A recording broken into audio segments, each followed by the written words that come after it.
Hello, you beautiful bastards, and welcome to my so-called show. And fuck you, Disney, for actually getting better with this show and actually showing that you can actually write a pretty good episode, and actually a pretty good episode after that keeps me hooked and is making me want to actually go all the way with this series.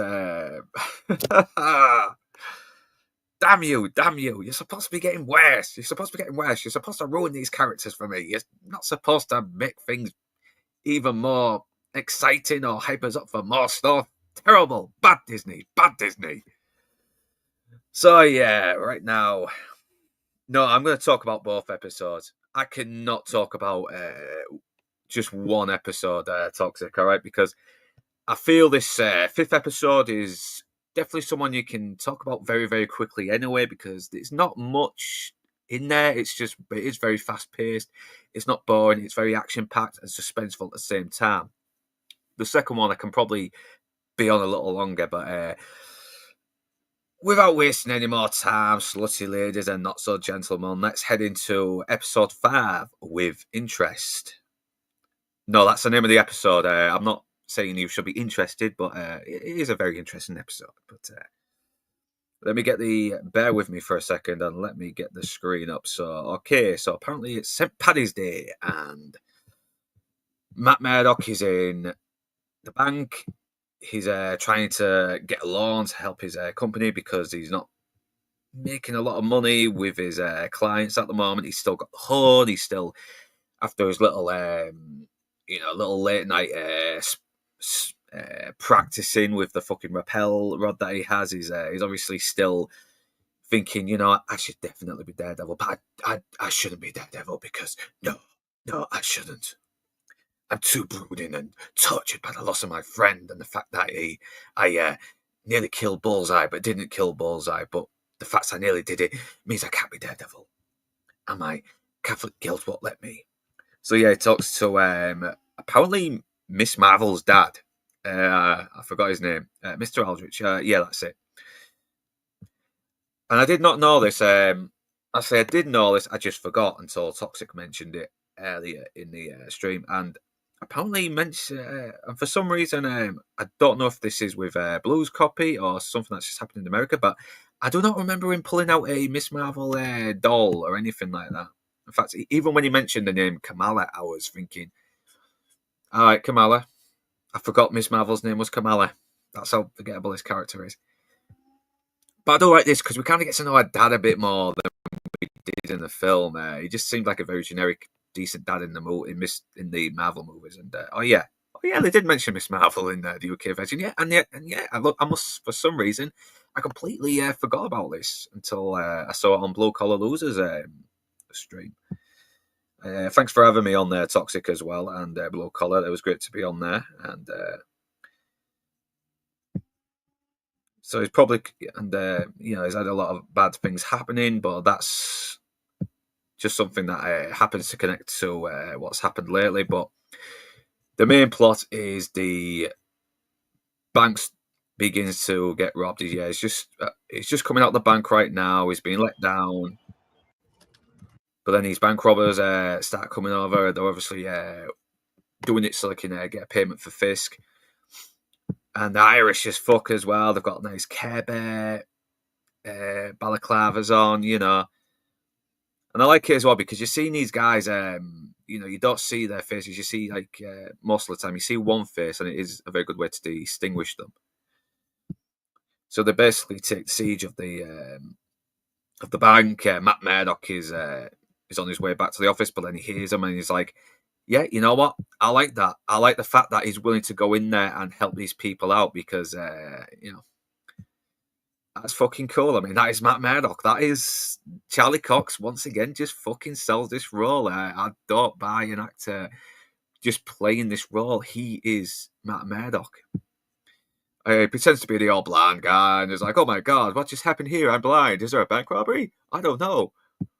I'm scared because I'm blind. I'm just a blind man. I'm not harmless. I'm not Daredevil. Yeah, so obviously they are after something. They're after they seem to be after. They want the vault open, but at the same time, he finds out that, well, why do they want the vault? I mean, all it is just stuff in there, and I got a few things that are worth more than anything in the vault, and it's worthless anyway. But then the police get wind of it.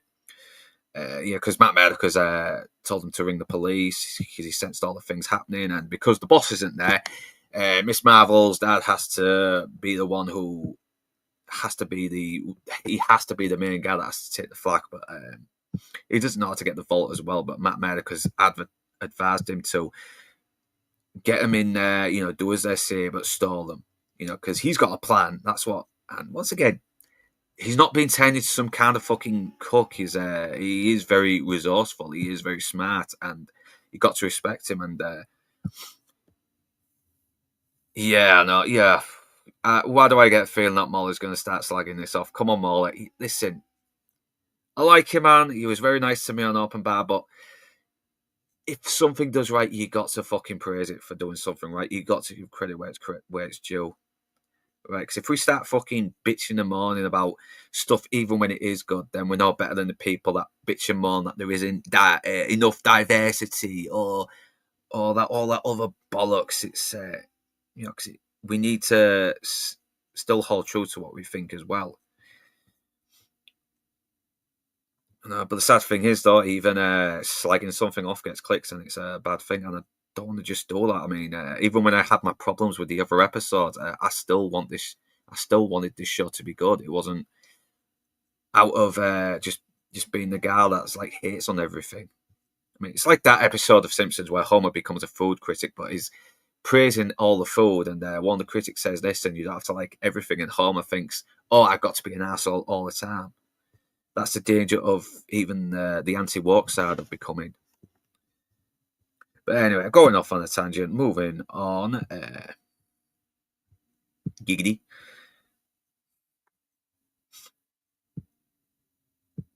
So now, obviously, because the cops are shown in, the main robber who kind of looks like a cross between Elias Cortez and Colin Farrell. He's shown to be very smart as well. So this was definitely they definitely had something planned in case this happened. Once again, he sells this role. He really does. I mean, then they get the police offering. It's like Dog Day Afternoon out of there. And I think when we said she looked familiar, I think she was in the first episode. I think she was in the bar with Cherry. Alice Kim, yeah, I think it is. So now I had a feeling she was going to be a bit gal boss here as well, because she seemed way too fucking laid back about this. But she does start to show she's a little bit in over her head here, and yeah. And I do like this actor. I like this fucking actor. He's got a good presence. He's got a good bit of screen charisma, and I don't know if I've seen him in anything else, but I hope to see him some more stuff. He's he's cool. He actually comes across very threatening. He's got a bit of a swagger to him as well. I like the guy. So obviously, he's just doing the whole, you got to answer to my demands, otherwise I'll keep killing a hostage, and tells her to tell a fucking bad joke, and if they don't get a good joke very soon, he's going to kill someone. I like the fact that no one is getting hurt here at the moment as well, and obviously they've got to get the hostages out. If you give me a couple of hostages in good faith, we will see what we can do, blah blah blah, and they're obviously going to take this woman out and this other guy and Matt Murdock as well. But Matt Murdock's like, listen, just let this guy who's her husband take my place, okay? No, I'll take his place. That's what I meant to say.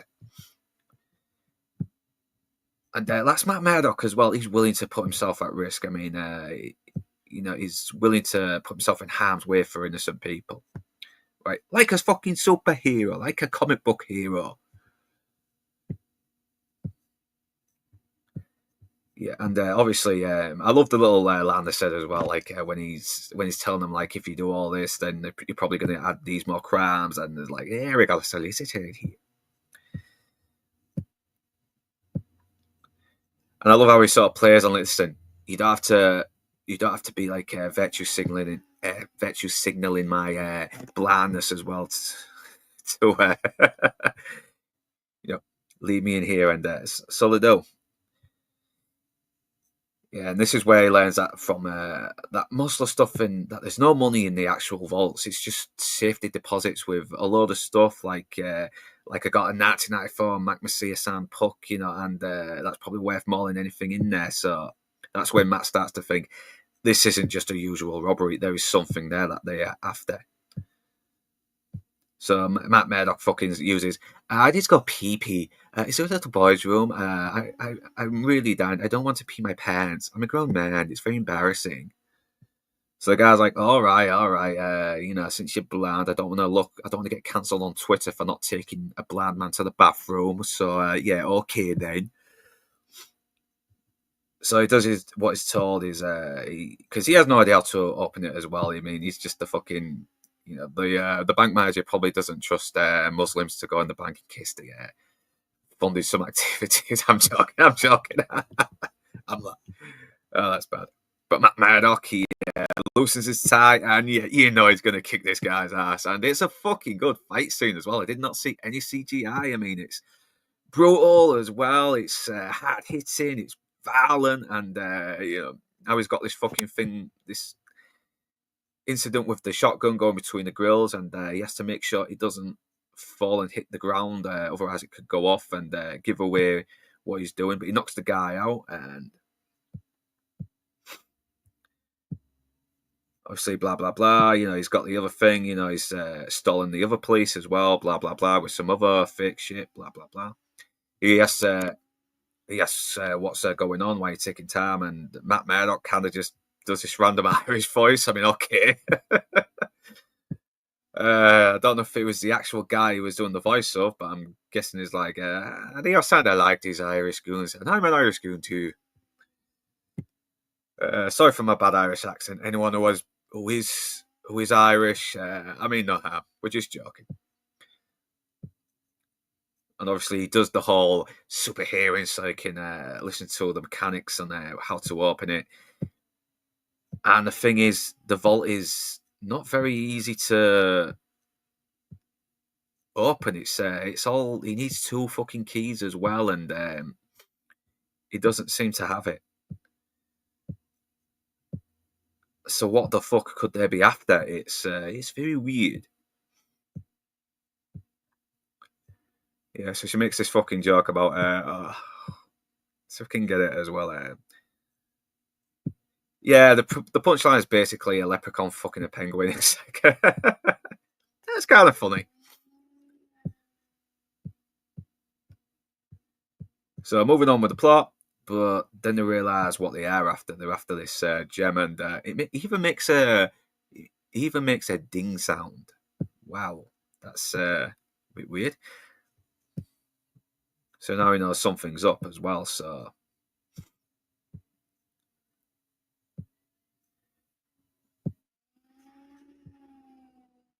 yeah, and obviously he lets them know as well that they found this, and he's giving them a chance as well to sort of like negotiate. Of course, the police burst in, and Matt Murdock knocks one out, and he steals his fucking a red balaclava off one of them. The police storm in. They accidentally shoot a few black people, or did they do it deliberately? I don't know. It's apparently the black clients in there had a gun that mysteriously appeared when the police walked in. No, I'm joking. So Matt Murdock is he eventually walks out, and then he kicks this guy's ass. He's like fucking bang, bam, bam, bam. Because obviously the guy managed to get the gem in the kerfuffle, and he managed to give it to this last. But Matt Murdock fucking swapped it over and for a nice little sweetie, which was nice of him. Which she thought was nice as well until she realised, oh wait, I'm supposed to have a fucking diamond in here. What the hell?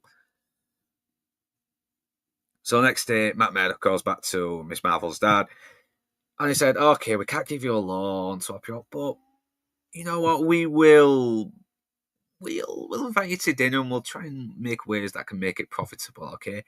I think a strip bar in the back might help. You know what I mean? That might bring in some serious dough. Who knows? Or you might have to do some secret racketeering just to make money. You know, it's the dumb thing these days." So yeah, and that's the end of the episode. He puts the diamond in the fucking sweetie ball, and That's it. And I was a little bit pissed off at the end. I was like, wait, what? That's the ending? What? What? That went by quick. But that doesn't matter because now we have episode 6, and this really is the best episode in the whole series. I mean, it did actually look like it was getting better as well from here, and this was a very smart idea. They were right to put episode 6 after this. If this was episode 5, I'd probably be like, it's good, but it's not enough for me to keep going back. But thankfully, I'm glad they did because it's this episode that has made me consider going back. So obviously we got the recap. Let's skip that bastard. We don't need to see that. Yeah, we see more of the stuff in New York. Saying there's no law and order. There's Muse's paintings up. We got this swordman guy here, and yeah, apparently he was in Hawkeye, which I did not know about until Toxic mentioned. So more exposition on New York being a shithole, and yeah, but now we're finding out more bodies as well from the Muse that's happening. Everyone's trying to wash up his paintings, and oh my god, Matt Murdock is fucking praying. He's not ignoring his Catholic roots. And yeah, and you know what? Going back to this, it kind of makes a bit of sense now why he's shrugging chairs, because maybe he's feeling that, he's betrayed his faith and who he is as well with nearly killing Bullseye, and he doesn't feel like he's atoned to it properly. But he's going back to that now as well, and he's reflecting on how bad things have gone and how it's on how he's conflicted as well and how broken he is. He's obviously still considering going back to Daredevil, but he's not made that choice yet, and he's afraid of making that choice, and I really like that. Okay, this is actually good character development from fucking Disney. So yeah, I'll take a break, go on the chat, see if there's anyone else. Hey, Nick, how you doing, man? Okay, and yeah, and I do kind of like how we're getting a bit more development between these two. But there's obviously going to be some agenda here now because she's obviously checking in on him, being the considerate girlfriend, blah, blah, blah. And we kind of cut back to forth between them and Fisk with his political bullshit. And yeah, he's got this going about the robbery and how he couldn't get him the 1-8, and Fisk just fucking gives him a chance, and the guy just shoves it back in his face. And he's like, you know what? It's now 2.8. You better fucking pay. And and like I said, we go back and forth here as well. It's because she's playing the considerate, caring girlfriend, but she's also sort of talking about this piece about men wearing masks, vigilantes, blah blah blah. Could you get me an interview with the Punisher because John Beneful's so dreamy? It's like, what about Daredevil? Don't you want it? I think he's dreamy too. It's like, yeah, but he wears red. I kind of like the guy in black with the skull. He's like, okay, but I think you need to think about your priorities. Men who wear red are like, not to do with me being Daredevil or anything, but men in red are kind of, they are toxic. So no. But yeah, I like the fact that we are seeing Fisk really coming back now, and we really are seeing him develop since his fucking incident with Echo turning him into a blubbering baby. And Heather's kind of hot. She's a good-looking woman. So we're obviously going to get a bit more development with these guys as well. But once again, we are seeing a little bit more development building up to the final climax here as well. And I love how it's paced as well. I mean, we're going back and forth with these two sort of dealing with their problems and how they are developing, reverting back to their old ways a little bit. And it's a very nice, because these are the flip sides of the same coin. I mean, these are both guys who are trying to fix the city with the methods they deem necessary, or the methods they deem to be the only thing they can do. Yeah, skip the intro, blah blah blah. We know that stuff. Yeah, we're seeing more of the murals as well, and this is where the plot really thickens with this Muse guy, and I think it is the same guy. I think because I've just watched this 3 times now, it's got to be the same guy. So he's basically a sanitation guy, and they've been trying to remove all his painting. He does this long, sort of drawn out explanation, and they're like, "Oh, for fuck's sake, just get to the point." And well, turns out the paint is human blood. Somehow they mix some kind of epoxy with it as well, making it hard to wash off. I mean, I had the guys in the sanitation CSI lab look it up. And yeah, that's New York for you. They have their own, sanitation have their own science labs. Actually, they probably do have something. I don't know. I don't know. Some things are weird. But then this is a comic. This is set in a world where Tony Stark has developed a lot of fucking weird technology that doesn't exist. So who knows? Who knows? I can probably buy a little bit of this. But if this is a real thing that happens as well in real life, don't let me know. Because I'm an ignorant fucker. Yeah, we've got Christian still. I'm not buying her a little bit. She's okay. She's okay. I think Toxic mentioned this is kind of just throwing Matt these cases a little bit because to sort of keep him going. Okay, she's all right, but I don't really know how much as a character though. I mean, she's supposed to be this woman who's hired because she's great at what she does, but we've not really seen her do it yet. It's a complaint. I will stop complaining about that because I've complained about this 50 fucking times already. So we'll see what happens next time. So they've got this over exposition stuff that probably might come into play, but then White Tiger's daughter comes in and she's really upset that nothing's been done about the murder of her dad. No one's been caught, and now these people are going missing as well. And they're going to these subways and they're going missing, and no one will help. No one's doing anything. It's like, call the cops. Like, listen, are you kidding me? Are you kidding me? Call the cops after what we've just been through. Yeah, you're a blind lawyer.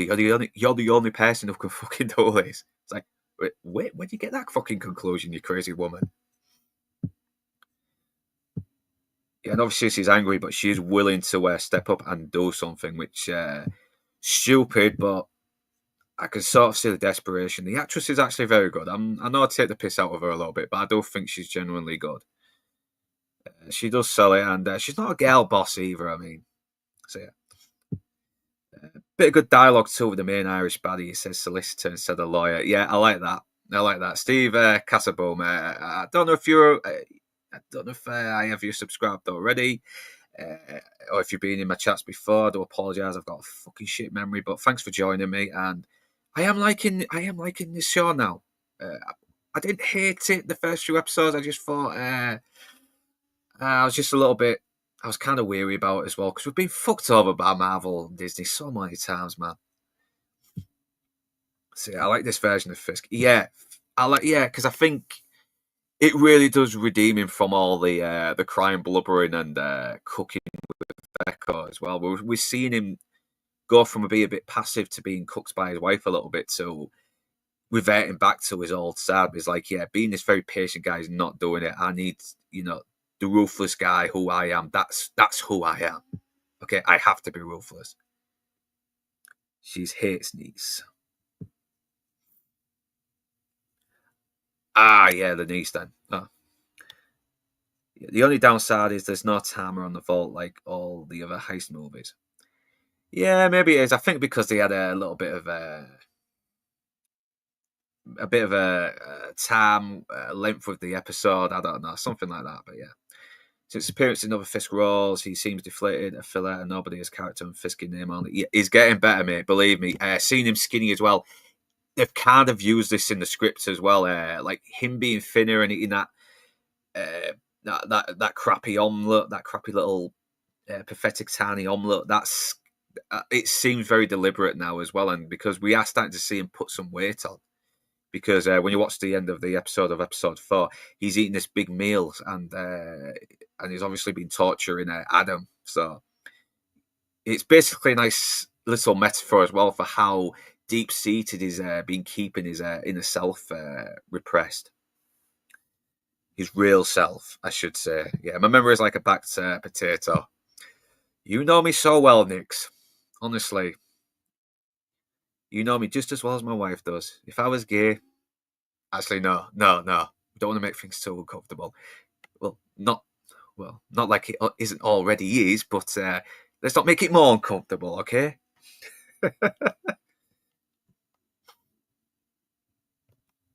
Yeah, so obviously she's giving Matt Murdock shit about it, and kind of deservedly so as well.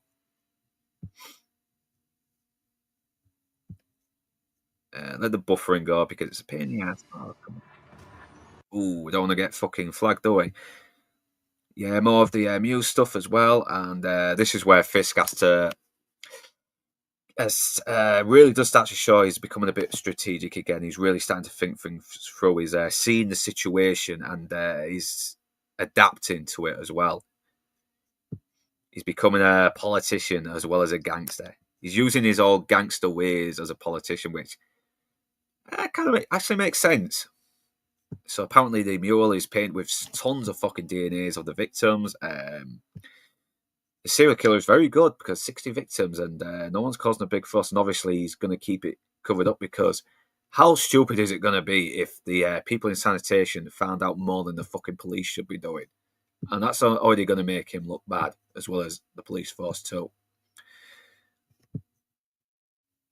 And I love this bit. This does make me laugh as well. You got these two women that look like liberal arts students going up to Muse, who's doing his thing. I was like, "Oh my God, Muse, you're such a hero against toxic masculinity and all that other junk, you know." But he's obviously going to kill him because he's going to use his toxic masculinity to kill feminism. Oh. So obviously, I love how it kind of cuts back and forth to this party as well, and this is good. This is good. This is good way of not making things feel drawn out. It adds a bit of pace to the episode. It stops it feeling like it's dragging out. I love that. And even Vanessa is starting to kind of warm up to him a little bit again. She's like, you know what? If you go back to this much more ruthless Fisk that really got me wet when you cracked that guy's head open with the car door, even though I didn't see it, but hearing you telling me about it got me all wet, then I'm going to start loving you again. Yeah. And once again, it goes back to how he's got to appeal to these fucking higher ups as well for the money, and she's telling him, you start appealing to these people, then you're basically just becoming a fucking patsy for him. And I like how he still shows a bit of dominance when they fucking belittle him and he's like, "It's Mr. Mayor to you." Yeah, these are the guys that probably own all the Epstein Islands that all our celebrities are fucking pandering to. You know, obviously being fucking blackmailed from. And yeah, apparently this guy is in Hawkeye as I think he's. I think Toxic mentioned that he was he the swordsman or part of the swordsman? I don't know, but he's played by Lalo Salamanca from Better Call Saul, and I really like this actor. He was fucking good in Better Call Saul. If Tuco because when you get Hector Salamanca and Tuco Salamanca, you don't want to hang out with these guys. These are fucking assholes. These are nasty, mean, are absolutely horrible, psychopathic assholes. Here, he's a horrible but very charming psychopathic asshole in Better Call Saul. So I hope we see more of him here because he's got a fucking charm to him. He's like an evil Antonio Banderas. I love it, and just as charming. So obviously he's trying to get funding for this port, but they're not having it because they don't see it as because there's nothing in it for them. And obviously he's going to smile as well, and you know he's got something planned as well. Yeah, he knows he's going to fucking get the drop on these bastards. I kind of want him to as well, even though he's the villain. And she's putting on the jacket, and yeah, you get this one little tear, which shows he's putting on weight from all the fucking carbs he's been stuffing his face from in secret while torturing Atom. Yeah, and once again, it's coming back. The old Fisk is coming back. The Finn Fisk was a repressed cook who had his mind probed and turned into a blubbering baby, but now he's coming back back to his old ruthless self. And I love how he's holding back all his anger as well. You know, this little smile, and because you know he's not gonna lose control. He's gonna fucking keep that bottled up and keep himself restrained. because there's other ways to fucking hurt people more than brute force. Cherry's done his all off-screen kind of investigation thing as well, and it's talking about the killers and it's like, listen, you're better off not fucking getting involved in this as well. This is too dangerous. Don't go dressing up as Daredevil, okay? Because dressing up in tight red outfit, running around at night is kind of gay as well. It looks weird. I mean, come on, it's not normal, you know. Especially in a world where most of the people are now dressing up in tights and running around the streets. Yeah. But moving on. And, this is obviously bothering Matt Murdock as well, and it's shown in his face. No fucking dialogue is said, and you can really see it. And Charlie Cox, once again, sells it. He really does. And this is where we find out about the two liberal arts students, feminists, SJWs, Antifa, Palestine supporters, LGBTQ something women have been killed, and they got killed by toxic masculinity. I mean, he must be, because Muse is wearing white. Come on.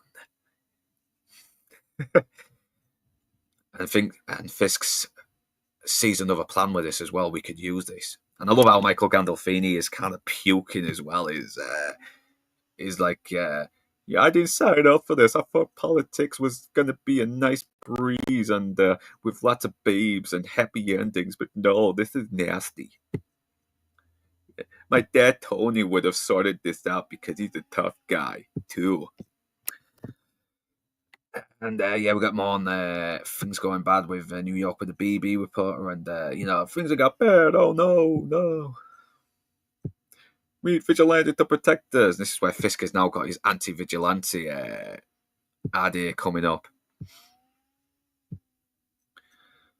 And yeah, he's obviously using the corrupt cops as well, who we saw earlier. And oh my god, it's not just straight white cops who are corrupt. We see black cops who are corrupt as well. That's racist. Corruption is all due to white privilege. What is Daredevil doing? That's terrible writing. They're supposed to be pandering to the agenda. Oh my god. Yeah, and I like this. This is setting up to be something good, and we know the Punisher's going to be killing these fuckers very soon and all. And yeah, once again, yeah, it's the niece, innit? It's the niece, yeah. Sorry about that, Tox. Yeah. White Tiger's niece is oh shit. I don't know what's happening. It buffers and then it starts playing. Fucking hell, that's weird. And yeah, he's looking out all the subway tunnels and everything. And yeah, I think it does kind of add a bit more context to why he might be able to locate it. So they must be disappearing around the same area. So that's why he was able to sort of track him a little bit. Sorry, I'm forgetting my fucking words. But it is a stupid thing to do. Yeah, she's obviously gonna get herself in danger, and they don't girl boss her. She doesn't karate chop the guy using the fucking balls, and then say, "See, women get it done, you toxic white male." So now he gets a call from White Tiger's niece's mum. I think I forgot now. My memory is like a backed up potato. Yeah, that is probably the best way to describe it now. I'll get with the chats a bit more if there's any more added on. I'm just on the full screen at the moment, so it's so I'm kind of going back and forth on tabs. So now he realizes, no, he's gonna call the police, but he's like, fuck it. I don't think I've heard Matt Murdock say fuck it, but I think it's aired.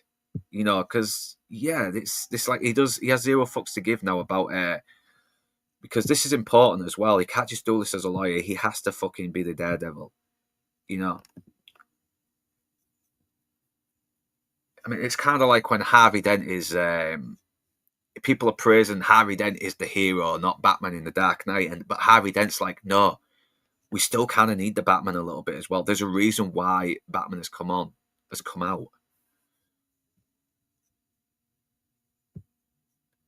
Which I think kind of mirrors these superhero vigilantes very well.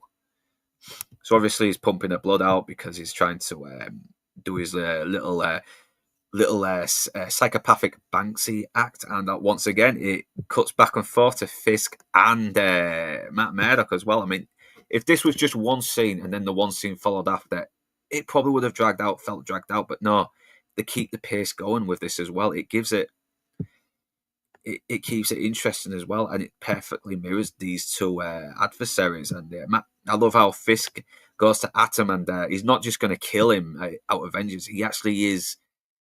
He does actually have standards. He does feel like people should have a fair opportunity.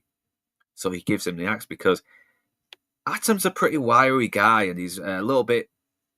He's a little bit frail as well. He's probably not been eating much as well. He's probably not had proper exercise, and the axe gives him the advantage of a Fisk, who is a hulking, mean bastard who can crack your skull with one fucking fist.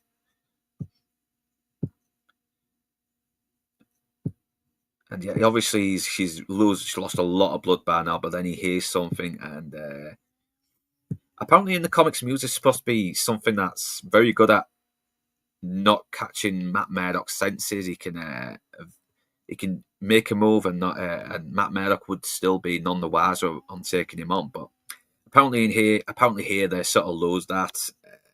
And it does lead to a pretty good fight. It's very brutal, even though it's a little bit claustrophobic. But I love the fucking fight. I love the choreography. It's well done, and it's very intense, brutal. I mean, yeah, poor Adam as well. He's really getting fucked up here.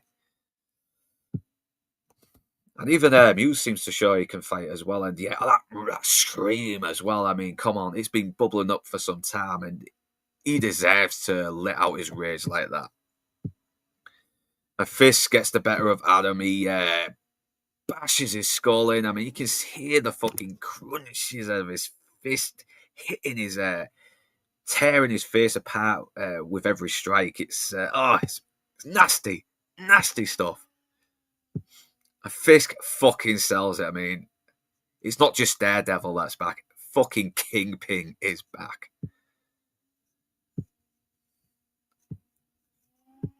Yeah, so now, but she's lost a lot of blood now. Even though he's managed to render him unconscious, Muse unconscious for a little while. He has to save White Tiger Niece. And yeah, look at the look on Fisk's face as well. He feels like he feels blessed to be back here. He feels like he's reborn again, resurrected. And that was a good episode. And oh my god, let's hope the next one is just as good. I mean, it should be. We've got him going up against a bunch of I think it's crooked coppers with the Punisher, and it looks really violent from the promos. And I hope this is. I really hope this keeps going. I hope it keeps the momentum like this. So yeah, back to the chat.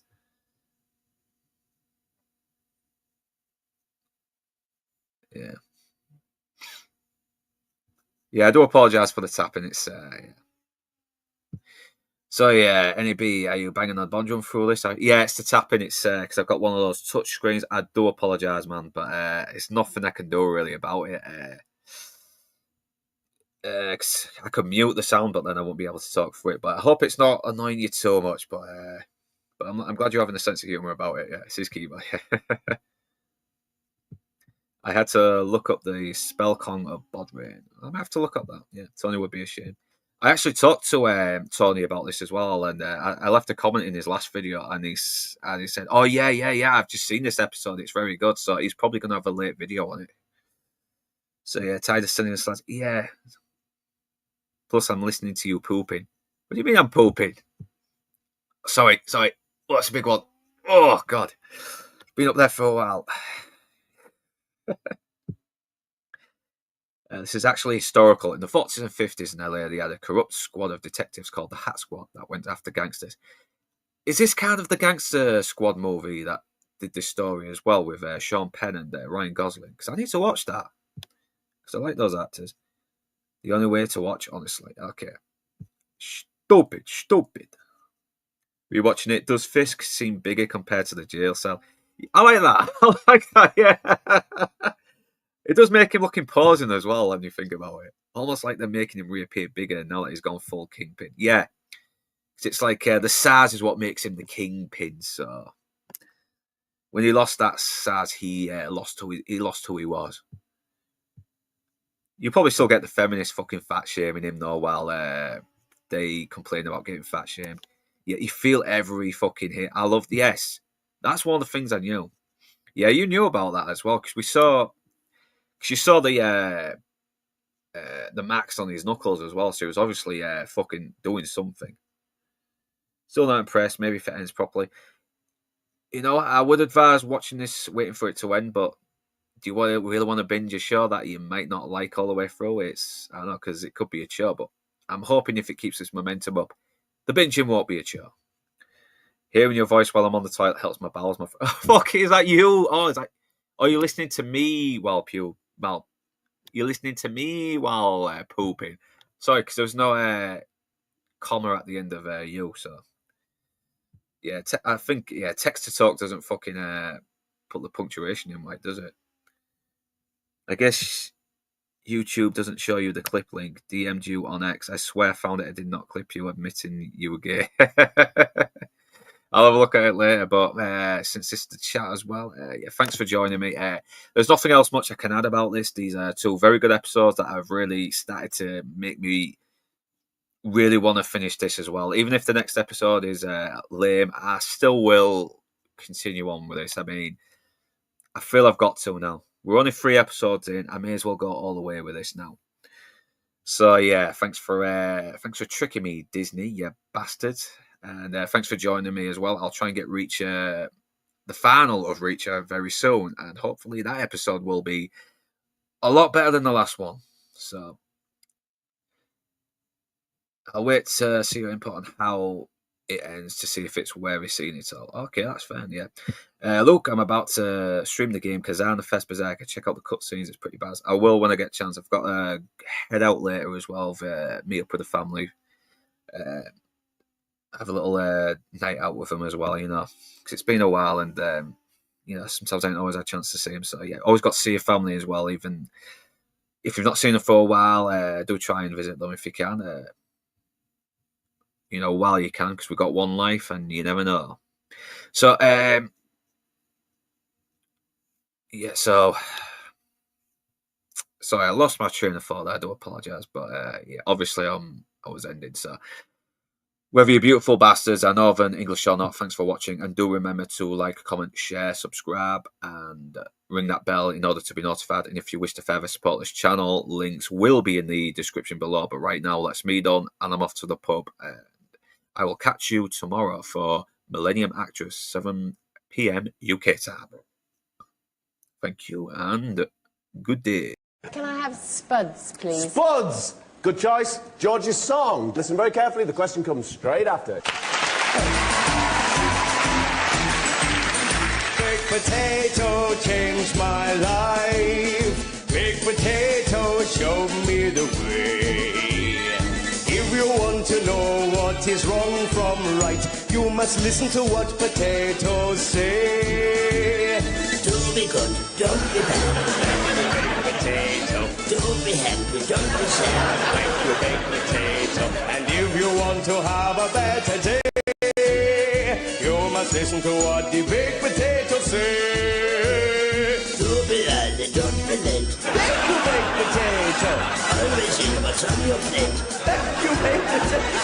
And if you want to have a better day, you must listen to what the baked potatoes say. P-A-K-E-T-P-O-T-A-T-O. Baked potato!